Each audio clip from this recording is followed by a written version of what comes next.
The Illuminate Arts and Faith Conference in Chattanooga, Tennessee wants to help you find your tribe. Do you get way too excited about quoting Wendell Berry or C.S. Lewis in conversations with coworkers? Does your Spotify playlist include hymns, a little jazz, and a whole lot of Andrew Peterson? Join your tribe at Illuminate March 31 and April 1 for education and inspiration from speakers Russ Ramsey, Douglas McKelvey, John Hendricks, and others. Find a complete list of session topics and ticket information at southern.edu/illuminate. In 2024, I set out to meet as many poets as I could and spend an hour with each one. I got more than I bargained for, more insight, more clarity, more hope. It's proved to be one of the richest highlights of my life. 17 writers, 17 deeply human conversations that made me sit up and pay attention. Franz Kafka once said, if the book we're reading doesn't wake us up with a blow to the head, what are we reading for? A book must be the axe for the frozen sea within us. And that's what I hope this new book will do. I hope it wakes us up, my friends. I hope these conversations will be the catalyst for something to be reawakened, re-enchanted, and reinvigorated. It's called An Axe for the Frozen Sea, Conversations with Poets About What Matters Most. I'm Ben Palpin, and I hope you'll come and listen in as I spend a little time with poets like Lucy Shaw, Malcolm Guite, Dana Gioia, and Lee Young Lee. Pull up a chair at the table as we dig into what it means to write well and to live well. An Axe for the Frozen Sea is now available from Rabbit Room Press. Visit the store at rabbitroom.com, or better yet, ask about it at your favorite bookseller.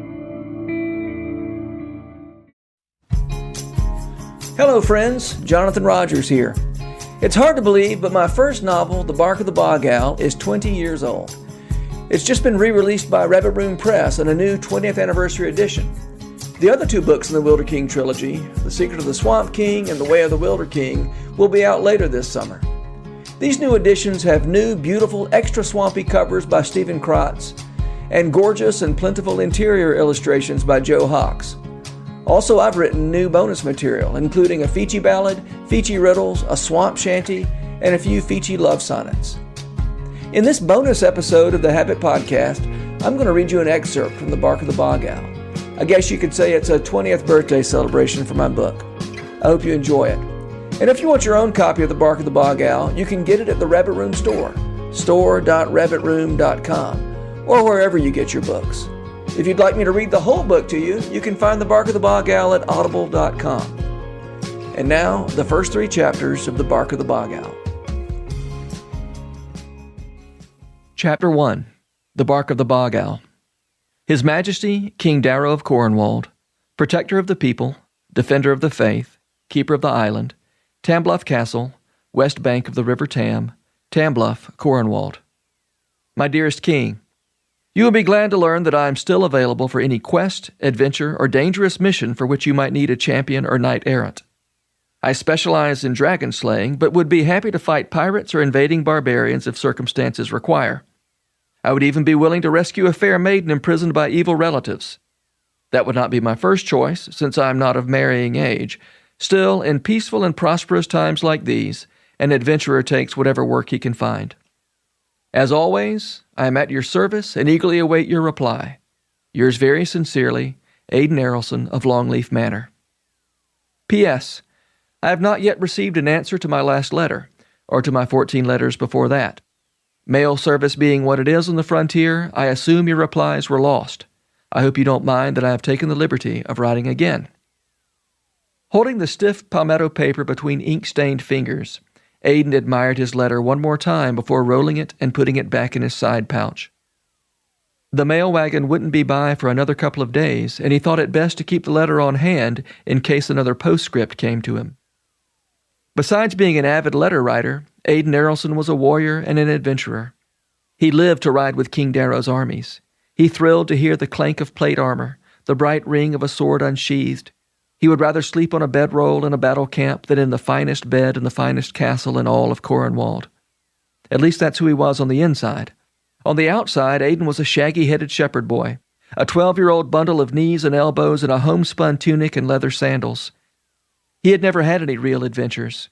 Being the son of one of Cornwall's great landholders, Aidan lived a comfortable and settled life. And that, he believed, was the one great injustice of his otherwise happy existence. Aidan came from a family of adventurers. His grandparents had been pioneers, among the earliest settlers of Cornwall's eastern frontier. When he was a younger man, Aidan's father Errol had been one of Cornwall's greatest warriors. Errol was still a teenager when he first marched out to battle to defend the kingdom that his forefathers had carved from the Tanglewood. By comparison, Aidan's peaceful, prosperous, civilized life seemed rather dull. True, this was what his grandparents had toiled for, what his parents had fought for, but Aidan wasn't sure the life of a shepherd suited him. Longleaf Manor, his father's vast estate, presented precious little opportunity for the sort of adventures that take place in real life, and not only in a boy's imagination. That changed forever on the day Aidan first heard the bark of the Bog Owl. The first time Aidan heard the bark of the Bog Owl, he was tending sheep in the bottom pasture. Or rather, he was supposed to be tending sheep. In fact, he was dreaming the day away with little regard for his shepherdly duties. It was high spring, the sort of day that inspires a certain dreaminess in even the most earthbound and unimaginative of shepherd boys. Earlier in the day, a looming thunderhead had threatened to soak the bottom pasture, but it changed its mind and slid off to the south before dropping so much as a sprinkle on Aidan or his sheep. Now the clouds scudded across the blue like great bales of cotton under sail. In the bottomlands that bordered the pasture, the forest birds were calling each to each. Even from where Aidan stood, he could hear the zoom of 1,000 bee wings darting and hovering above the little swamp lilies that carpeted the forest floor. Of all the pastures on Longleaf Manor, the bottom pasture was Aidan's favorite. Situated at the farthest edge of the estate, it was a floodplain meadow of the River Tam, which formed the eastern boundary of Errol's lands. Here, carefully tended fields and pastures, indeed all the gentle arts of cultivation, gave way again to wildness. Before him stretched a scene of pastoral tranquility. Soft, fat sheep nibbled sweet spring grass, secure in their shepherd's care and undisturbed by any fear of danger.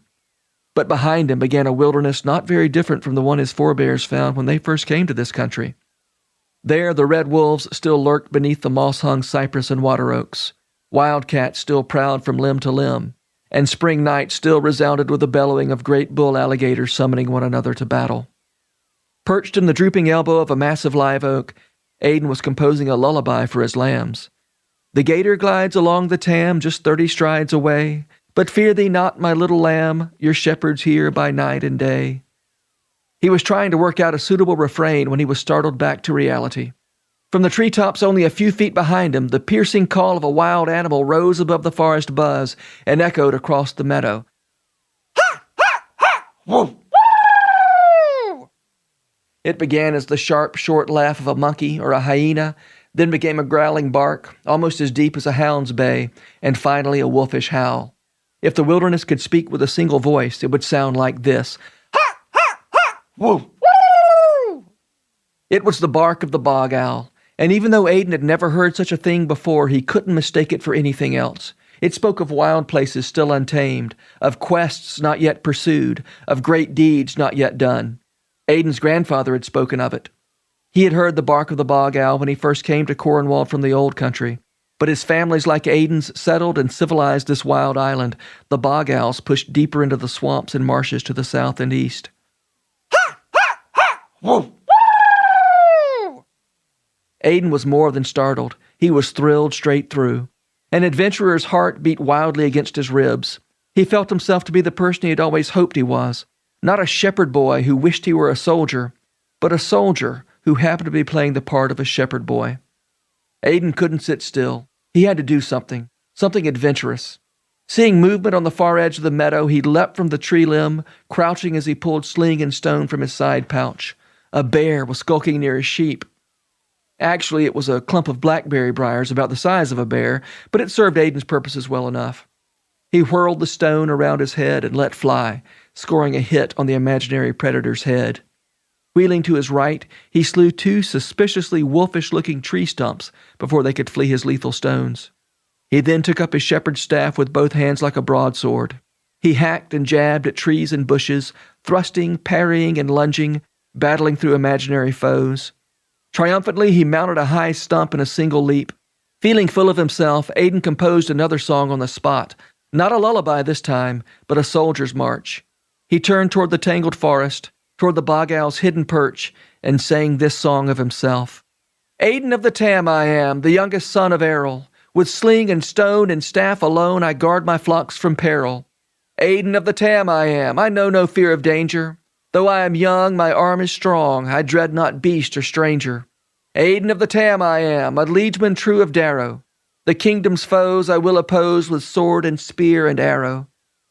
He leapt from the stump, raised his staff over his head like a battle flag, and whooping the Cornwall war cry, made a charge through the middle of the flock. The sheep scattered madly before him, bleating and bumping. Their eyes were white-rimmed with fright. He circled back at a dead run and galloped along the forest's edge toward a little creek that hurried across the meadow on its way to the Tam. He planted the end of his staff on the creek bank and, intending to vault to the other side, flung his feet skyward and pushed off from the staff's handle with all his strength. Aiden had never actually pole vaulted before. As is often the case with first attempts, this one ended in disaster. Instead of making a smooth arc over the creek as he had envisioned, he went into a careening somersault and crashed into the mud on the far side of the creek. His adventurous spirit was extinguished as suddenly as it had been awakened. Mumbling, he plucked himself out of the mud and was poking around for broken bones when he thought he heard a giggle. He looked back at the sheep. Most of them were looking at him curiously, convinced that he had gone quite mad. But sheep don't giggle. Aiden had spent many hours with these very sheep, and he was sure there was not a giggler among them. Besides, now that he thought about it, the giggling had come from above, perhaps from the beech tree that overhung the creek. As Aiden peered quizzically into the treetop, the air was split by another wild cry. Ha! Ha! Ha! Woof! The Bog Owl. Somewhere in the beech tree sat the most mysterious and elusive of the creatures that teemed in Cornwall's vast forests. Nobody Aiden knew, not even his grandfather, had ever so much as seen a Bog Owl, though everybody claimed to know somebody who had. Yet here he was, in broad daylight, only a few feet away from one. He was determined to get a good look at it. The tree had its full growth of spring leaves. Aiden had no chance of seeing the owl as long as it stayed in the treetop. He knew he had to make it fly. He picked up a small white pebble and threw it up into the crown of the tree where he thought the owl was hiding. There was no movement. Not so much as the slight rustle of the pebble falling back through the leaves. The pebble seemed to have gotten stuck in the treetop. When Aiden bent down to find a second rock for another try, something bounded off the back of his head and into the grass beside him. It was the white pebble, apparently dislodged by a breeze in the treetop. Thinking little of it, Aiden continued his search. He picked up a slightly bigger rock, a red piece of gravel a little larger than a robin's egg, and threw it toward the Bog Owl's perch. To Aiden's surprise, this rock lodged in the treetop too. Aiden realized it would take a larger rock to flush the Bog Owl, one too heavy to get stuck among the leaves of a beech tree. When he bent down to find one, again he felt something hard bounce off the back of his head. It was a little red piece of gravel, the same one he had thrown into the tree. Strange, he muttered. What are the chances? He soon found just the rock he needed, a brown, flat creek stone about the size of his palm. He cast it up among the leaves and stepped back a few paces, having no desire to get hit on the head again. No owl emerged, but Aiden was relieved to see the rock drop back to earth according to the generally accepted laws of gravity. Only it wasn't the same rock. Leaning over to pick it up where it lay, Aiden saw that the rock that had dropped from the tree was gray and squarish, not brown and flat. As he stood marveling at this turn of events, he found the flat rock, or rather it found him. Whistling down from the treetop, it cracked him squarely on the skull. Aiden's anger rose along with the knot on his head. Then the tree began to shake, and a high, whinnying laugh rose from its branches. Aiden's mouth dropped open. His eyes bulged. He took a few steps backward, but as he turned to run from the enchanted tree, his feet got tangled and he fell flat. Aiden managed to raise himself to a sitting position, but before he could get to his feet, the lower branches of the tree rustled again, and a strange creature dropped to the ground only a few strides away. Crouched on all fours, it appeared to be as big as Aiden himself. The creature was covered with large reptilian scales like an alligator's. A long, thick, ridged tail trailed behind. Its hard, bony skull was covered with a dozen or more pyramid-shaped lumps. It fixed a menacing glare on Aiden as it crept slowly toward him. Fear paralyzed the shepherd boy. This was more wildness than he had bargained for. Chapter 2. The Wilder King Chant. Jasper and Percy, the Errolson twins, were supposed to be repairing the grape arbor near the manor house. But the rhythmic clanging that sounded from underneath the draping scuppernong vines was the ring of broadsword on broadsword, not the ring of hammer on spike. The twins had just turned 15 and were now eligible for service in the Cornwalder Army. So all of their spare time, and much of their work time too as it turned out, they spent drilling and practicing, sharpening the skills of swordsmanship and cavalry. In this particular duel, it was Percy's turn to play the foreign invader, a black-armored, black-hearted knight of the hated Persian Empire. Jasper, fighting for Cornwall and King Darrow, was getting the better of him. Percy broke and ran. The Persian always broke and ran in the Errolsons' military exercises, and Jasper ran after him with raised sword. "Fly, Persian swine!" called Jasper, "and never set foot on this island again. This is Cornwall, free and true." He picked up a rock and threw it in his brother's direction. "Go tell that to Emperor Meridud." Laughing and running down the cart path, Percy suddenly stopped. Jasper looked to see what had so arrested his brother's attention. A tall, barrel-chested old man was approaching up the cart path with long, rapid strides. Bright white hair erupted from his head in all directions. His long white beard was equally rambunctious. 2 goats, a billy and a nanny, trotted behind him. The Errolsons leaned on their swords and watched the visitor as he approached. The old man carried no walking stick. He was dressed in a dusty tan robe, and though it was only May, the hot Cornwall sun had already browned his skin to a deep cinnamon. But the most remarkable thing about the man's appearance was his pale green eyes. Even from 20 strides away, the Errolsons could see that these were not the eyes of a normal man. When the old man fixed his gaze on Jasper and Percy, they weren't quite sure if he saw them or not. He seemed to be looking through them. When he was 5 strides from the Errolson twins, the man stopped so abruptly that the goats ran into the back of his legs. Gazing into, or through, the Errolsons' eyes, the old man spoke. "I am here to find the king." The twins exchanged a look. Was the old bird off his perch? Percy spoke first. "I'm afraid you've overshot it, grandfather. King Darrow's palace is a half-day's march up the river road, the way you came."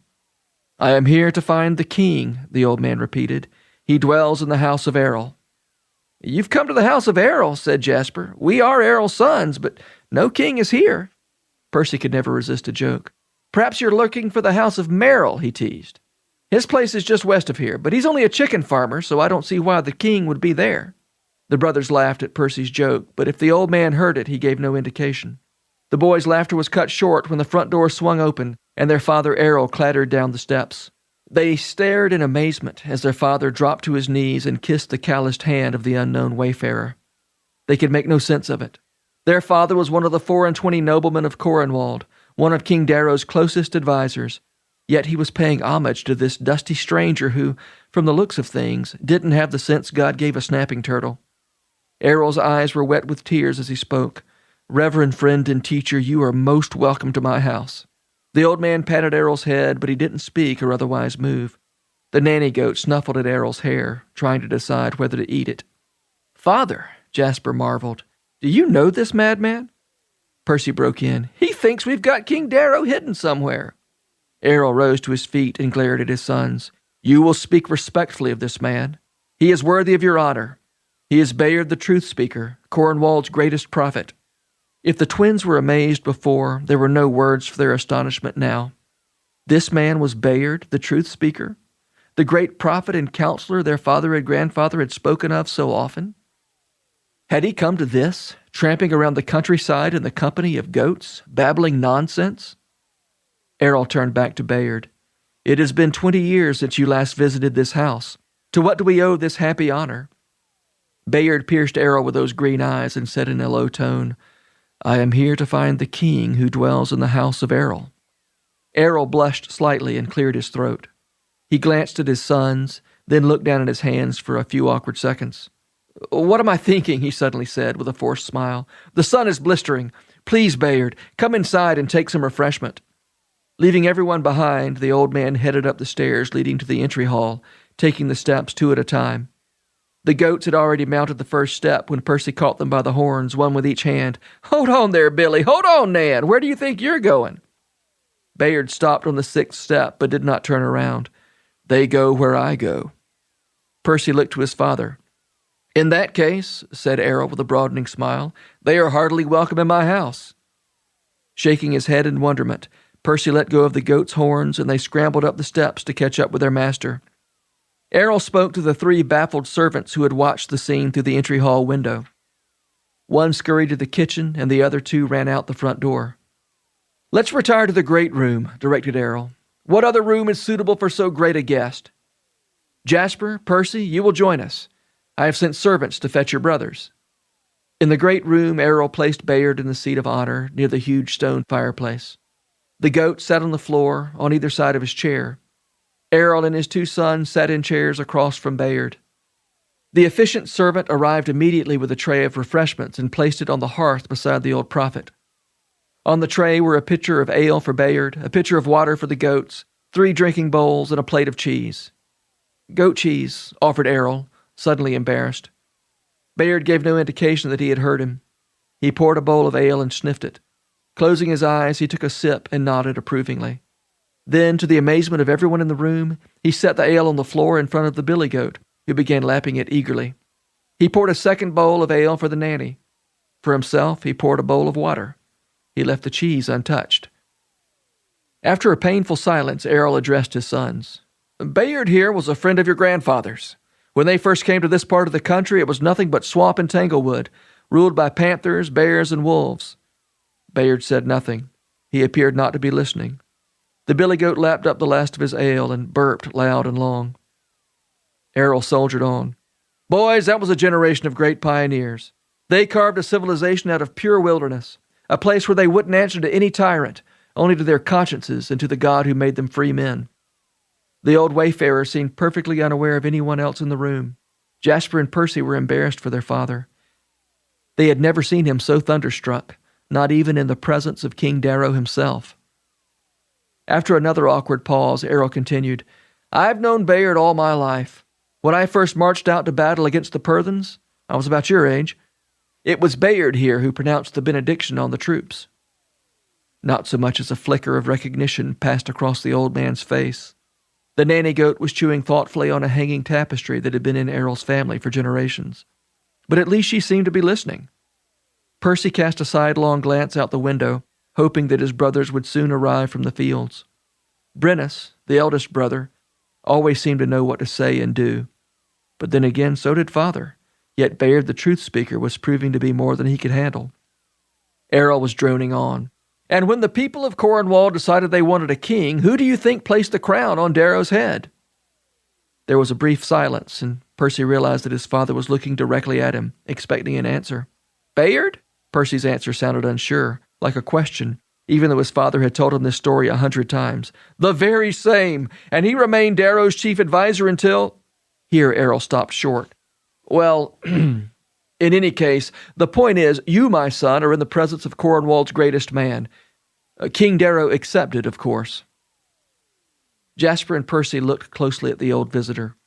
One of his goats was tugging at the sleeve of his robe. The other was chewing on his sandal. He certainly didn't look like Cornwall's greatest man, with his white hair and beard shooting off in all directions, and those green eyes staring off into the distance.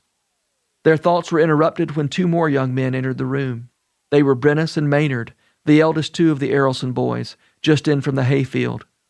They had been scything the season's first hay crop, side by side with the hired hands. Still covered with dust and sweat, Brennus and Maynard stood blinking in the dim light of the great room. Errol was about to introduce the new arrivals when Bayard rose to his feet. Still gazing well past his audience, he began to chant a verse that all Cornwalders knew. It was the Wilder King chant, an ancient prophecy as old as Cornwall itself. "When fear of God has left the land, to be replaced by fear of man, when Cornwalders free and true enslave themselves and others too, when mercy and justice disappear, when life is cheap and gold is dear, when freedom's flame has burned to ember, and Cornwalders can't remember what are truths and what are lies, then will the Wilder King arise. To the palace he comes from forests and swamps, watch for the Wilder King. Leading his troops of wild men and brutes, watch for the Wilder King. He will silence the braggart, ennoble the coward, watch for the Wilder King. Justice will roll and mercy will toll, watch for the Wilder King. He will guard his dear lambs with the staff of his hand, watch for the Wilder King. With a stone he shall quell the panther fell, watch for the Wilder King. Watch for the Wilder King, widows and orphans, Look to the swamp lands, ye misfit, ye outcast. From the land's wildest places a wild man will come to give the land back to her people. Bayard looked into Errol's eyes. I am here to see the Wilder King of Coronwald. He dwells in the house of Errol. For the first time, Errol felt himself losing patience with the old man. Errol was a great patriot, and his loyalty to the king was unshakable. Speak no more of any king but Darrow. Darrow is king of Coronwald, and he does not dwell here. I have pledged my allegiance to Darrow. I have risked my life for Darrow. It is by Darrow's pleasure that I hold these lands, and any man who raises himself against Darrow will learn what my sword is made of. Bayard seemed entirely indifferent to Errol's outburst. He paced across the room and stood before Brennus. He studied the eldest Errolson from his head down to his boots and back up again. At 20 years old, Brennus certainly cut the most kingly figure of all the brothers. He was tall and handsome. He carried himself with an air of command. He was accustomed to getting his way. Bayard nodded his head. Your name is Brennus, the eldest son of Errol, by rights the heir to Longleaf. But in your bones you feel that you were born for greater things. Brennus shifted nervously, uncomfortable at having his secret ambitions spoken in front of his family. Bayard continued, Indeed, I see a regal bearing in your face. You are strong of limb, adroit with sword and shield. Men would rejoice to follow such a leader. The old prophet gave Brennus one more look, as if arriving at his final assessment. But you are not the Wilder King. Bayard turned next to Maynard, the second brother. In all things, Maynard was second to Brennus. Second in age, he was 18. Second in stature, second in talents. Convinced that he would never quite measure up to his eldest brother, Maynard had sharpened the skills of cunning. His eyes were permanently narrow from a lifetime of scheming. Bayard began, You are Maynard, Errol's second son. You know the prize does not always go to the one who is first by birth, or first in ability, first in strength, or first in the field. Sometimes the prize, even the prize of a throne, goes to the one who has learned to put himself first, even if birth and talents have not. This you have learned to do, Maynard. Maynard averted his gaze, angry at having been so revealed, but even still a greedy glint was visible in his eyes. Bayard continued, But you are not the Wilder King. Bayard faced the twins. The twins I've met already, Jasper and Percy. Jasper, you are the scholar of the family. Only 15 years old, yet you surpass even your father in the lore and history of Coronwald. Every prophecy you have learned by heart, and every date, every battle, every family of note in the kingdom. This is the knowledge that serves a ruler well. A king must know his kingdom. Jasper stood a little taller. A smile of pride played about the corners of his mouth. And yet you are not the Wilder King. Bayard turned to Jasper's twin brother. That leaves only Percy, does it not? Percy could not believe what he was hearing. He had always been viewed as the family's underachiever. His only real accomplishment had been to maintain a wry grin, almost without interruption, for all of his 15 years. Could he possibly be the Wilder King? You, Percy, may not have much up here. Bayard tapped Percy's forehead with a gnarled forefinger. But here, he pointed at Percy's heart. Here, Percy, you will surpass your brothers. The old prophet's face softened into a smile. But you must learn not to mock and tease the aged wayfarer who comes to your door. Bayard turned to Errol. A perplexed expression clouded the old man's face. Errol, I do not see the Wilder King among your sons. Errol's relief was obvious. His old friend seemed to be returning to his senses. Well, Bayard, now that we've settled that, let's sit down to a proper meal together, shall we? He nudged the goat aside and put his arm around Bayard. Bayard didn't seem quite satisfied. But Errol, do you have another son? Errol stopped and counted his sons, his lips moving slightly. But of course I have another son. How could I have forgotten? Aidan, my youngest, is tending sheep in the bottom pasture. I wish to see him. Certainly, of course. He would be heartbroken if he missed Bayard the truth speaker. I shall send for him at once. The faraway look returned to Bayard's eyes, much to Errol's alarm. No, Bayard, he began. Hold on a minute. You've got the wrong idea. One of the brothers snickered. All four were trying not to laugh. Chapter 3. Dobro Turtlebane. Set upon by a terrible tree monster, Aidan's courage failed him completely. He went cross-eyed with panic as the crouching beast got closer. When it was only one stride away, it raised up on its hind legs and stood upright over him. Just when Aidan was sure he would faint from sheer terror, the wind shifted, and the creature's astonishing smell hit him like a wave. It was a fishy, slippery smell, sharpened by the pungent odor of wild onions and rancid berries. It was a horrible, eye-watering smell, and it revived Aidan from his swoon like a whiff of smelling salts. Aidan's vision began to clear, and he could see that despite the scaly skin and the long tail, the monster's form and movements were almost human. Beneath that terrifying bony crown, the creature's face, for all its wild ferocity, was almost boy-like. Aidan shook the last of the cobwebs from his head. The monster was a boy. He was unlike any boy Aidan had ever seen, but he was a boy nevertheless. He didn't have a many-pointed skull. That was a helmet made from the shell of a snapping turtle. He wore a tunic made from a whole alligator hide. That explained the scales and the tail. The tunic was cinched at the waist with a cottonmouth snake, held fast with its own fangs rather than a belt buckle. From his waist dangled a side pouch fashioned from the wedge-shaped head of an alligator garfish. Aidan rose to his feet. The wild boy was a head shorter than Aidan, and skinnier, too. Not puny, but a wiry, tough sort of skinny. His skin was a grayish-brown, though Aidan couldn't tell if his skin was actually that color or only coated with river mud. The boy's face was pinched and fierce, and his eyes stared wild and unblinking beneath a single long eyebrow. Aidan had never seen such a person, but he thought he knew what he was. He was one of the Fiji folk. Aidan's grandfather had told him many tales of this wild nomadic tribe that traveled up and down Cornwall's many rivers and swamps. Equally comfortable in the water or in treetops, Fiji folk were rarely seen by civilizers, as they called the Cornwalders. According to Aidan's grandfather, Fijis had an uncanny, almost magical ability to disappear into the forest or under the water anytime settlers were nearby. He had described their fierce, warlike spirit, but also their unquenchable jollity. Then again, grandfather had often invented wild tales to entertain his grandchildren. The house servants often threatened to throw Aidan to the Fiji folk when he misbehaved, but he had always assumed that Fiji folk were imaginary creatures, like leprechauns or boogeymen. Yet here before him stood what appeared to be an actual Fiji boy. Aidan had no idea what this wild boy might do next. He was fierce, no question about it, but not exactly threatening. On the other hand, he didn't appear to be friendly either. He was just wild. There was no other way to describe him. The two boys regarded one another. At last the wild boy's nasally voice broke the silence. "Are we going to tangle or not?" Aidan stood flabbergasted. It had never occurred to him that this wild child of the river bottoms might speak a recognizable language. The Fiji boy placed his hands on his hips and leaned in closer. "You heard me, young civilizer. Let's tangle." Aidan blinked twice, not quite sure he understood.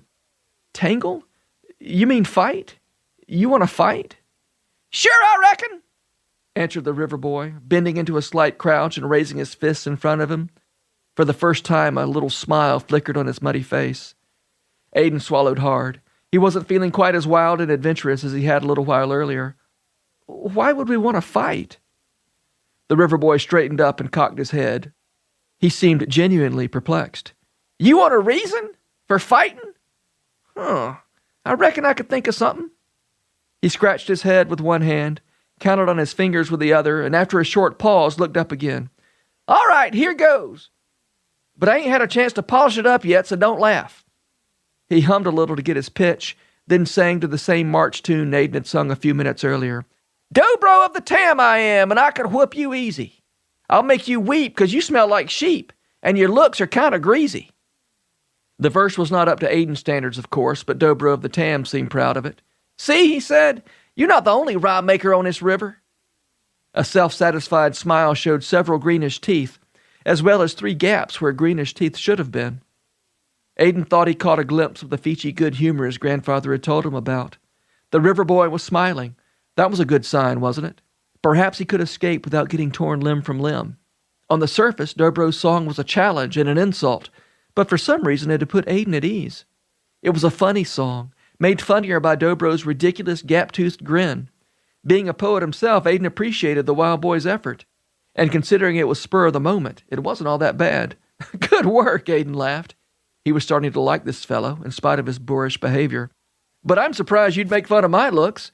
You look like you were fished up from the river mud. And I may smell like a sheep, but you smell like you smell like you brush your teeth with mashed garlic. You smell like you use a rotten catfish for a pillow." Aiden was only warming up. "You smell like you slick your hair with eel slime." Aiden had meant for his remarks to be friendly ribbing, the way a boy might make fun of a friend's new haircut or his too clean tunic. He had no way of knowing that he had just completed the ceremonial rude swap that usually precedes a Fiji fight. If there had been a slim hope of Dobro leaving without a fight, that hope just got slimmer. The wild boy creased his brow into the fiercest scowl he could manage and pulled down the corners of his mouth until his bottom lip poked out farther than his nose. His pointed ears showed red, even through the mud, and he began to hop circles around Aiden, his knuckly fists flying in wild gyrations around his head. "You done it now! Dobro Turtlebane's gonna bust your flapper!" He bobbed and dodged and darted. "Raise them turkey wings to a defensive posture! Come on, put 'em up! I won't strike a man who ain't defending himself!" Despite his slight build, Dobro Turtlebane did cut a fearsome figure. What he lacked in size, he more than made up for in enthusiasm. He seemed fully capable of whipping a man twice his size. And yet, in spite of the looming danger, Aiden was still more amused than frightened. He chuckled at this river wasp who continued to buzz around him, impatient for Aiden to assume a fighting stance. "Now come on," barked Dobro. "Let's get this here tussle started." Aiden stood his ground, but he didn't raise his fists. "There's not going to be any tussle. If you're mad at me for throwing rocks at you, I'm sorry. I thought you were somebody else. And besides," he added, rubbing the knot on his head, "you got the better of that deal already. You seem decent enough. I'd rather make friends than fight." "You're kind to say so," answered Dobro, who continued to weave and dance. "I like you too, but that's got nothing to do with it. Stop changing the subject and let's proceed to the fisticuffs." Aiden was not at all sure how he was going to get out of this mess. The Fiji boy seemed determined to fight him, with or without a good reason. "I've got no cause," he said. "And besides," he added in a quieter tone, for now he got closer to the heart of the matter, "I'm not much of a fighter."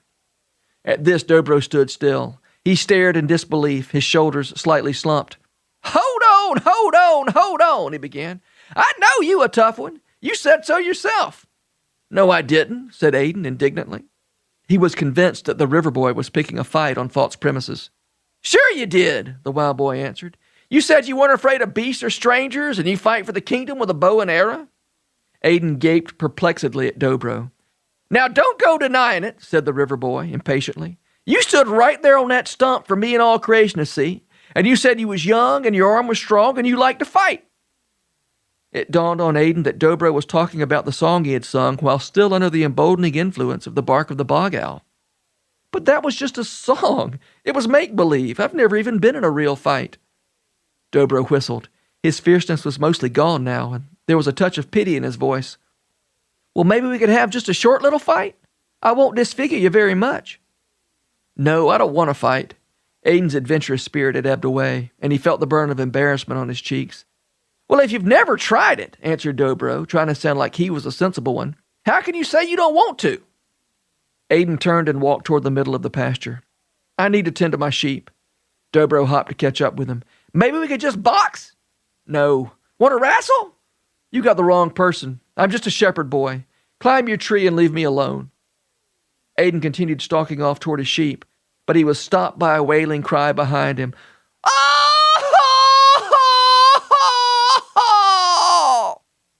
He turned around and saw Dobro drop to his knees, his face contorted into a sobbing grimace. He rushed to the wild boy's side. "What happened? Are you snake bit? Did you twist your ankle?"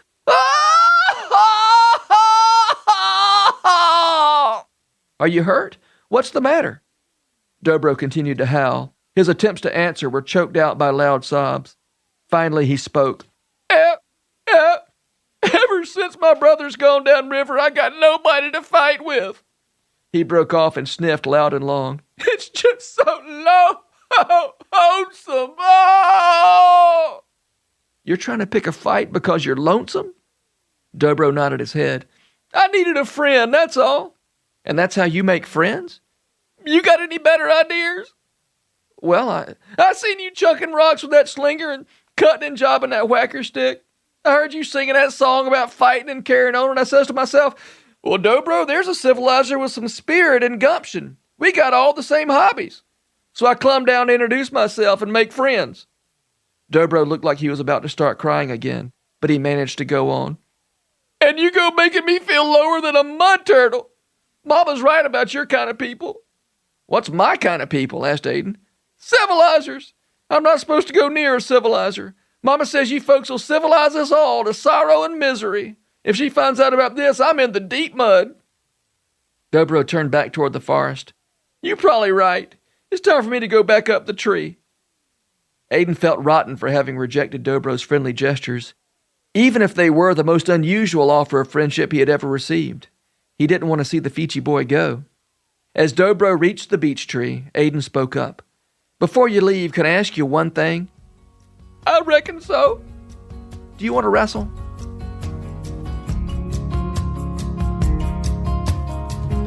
The Habit Podcast is brought to you by The Rabbit Room, where art nourishes community and community nourishes art. You can support their work, including this podcast, by becoming a member. Visit rabbitroom.com/membership. Special thanks as well to Taylor Leonard for letting us use her song Diamonds as the theme music for the Habit Podcast. You can learn more about Taylor and follow her work at taylorleonard.com. The Habit membership is a library of resources for writers by me, Jonathan Rogers. More importantly, The Habit is a hub of community where like-minded writers gather to discuss their work and give each other a little more courage. Find out more at thehabit.co.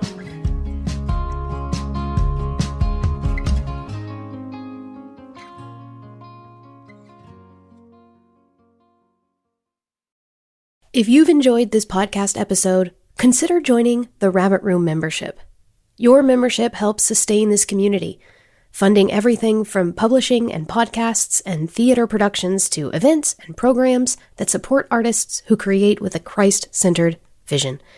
We'd love to have you on board. Learn more at rabbitroom.com/member.